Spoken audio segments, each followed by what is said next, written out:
જય ઈસુ. સંતોની કેડીમાં આપ સૌને સુસ્વાગત.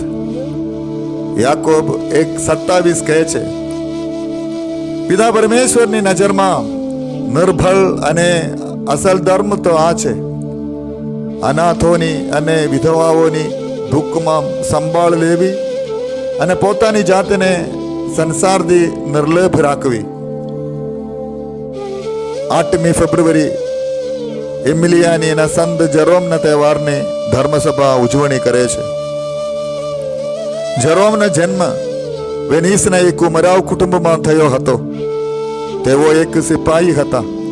એકવાર તેમને કેદખાનામાં પૂરવામાં આવ્યા, પણ એવું મનાય છે કે માતા મરિયમની મધ્યસ્થી પ્રાર્થનાથી તેઓ મુક્ત થયા, જેને લઈને તેમણે પોતાનું જીવન માતા મરિયમની સેવામાં સમર્પિત કરવાનું વચન લીધું.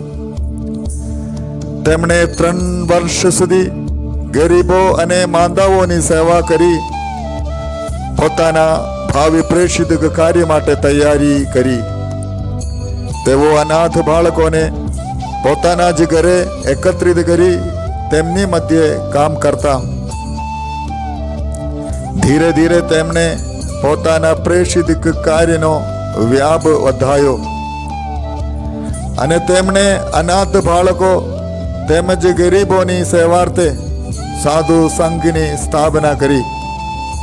ઈસવીસન 1518માં પુરોહિત દીક્ષા ગ્રહણ કરી પોતાનું જીવન ગરીબો, અનાથ બાળકો અને માંદાઓની સેવામાં સમર્પિત કર્યું.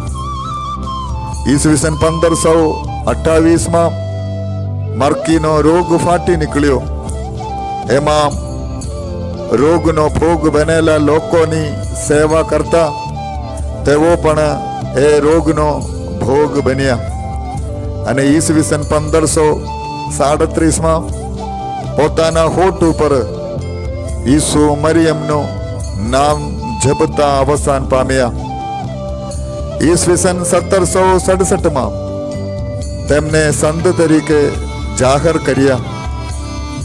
વડા ધર્મગુરુ પિયુષ 11માએ તેમને અનાથ અને તરછોડાયેલા બાળકોના રક્ષક સંત તરીકે સ્થાપ્યા.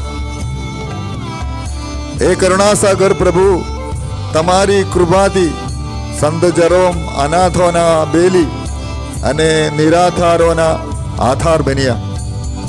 અમારામાં તમારા આત્માનો સંચાર કરો અને અમારું અનાથપણું ટાળો. પવિત્ર જીવન ગાળીને અમે તમારા સાચા સંતાનો નીવડીએ એવી કૃપા કરો. પ્રણામ મરિયા, કૃપાથી પૂર્ણ, પ્રભુ તારી સાથે છે. ભાગ્યવંત તું સ્ત્રીઓમાં અને ભાગ્યવંત તારા ઉદરનું ફળ ઈસુ. એ પવિત્ર મરિયા, પરમેશ્વરની માં, અમો પાપીઓને વાસ્તે વિનંતી કર, હમણાં અને અમારા મોતની વખતે. આમેન.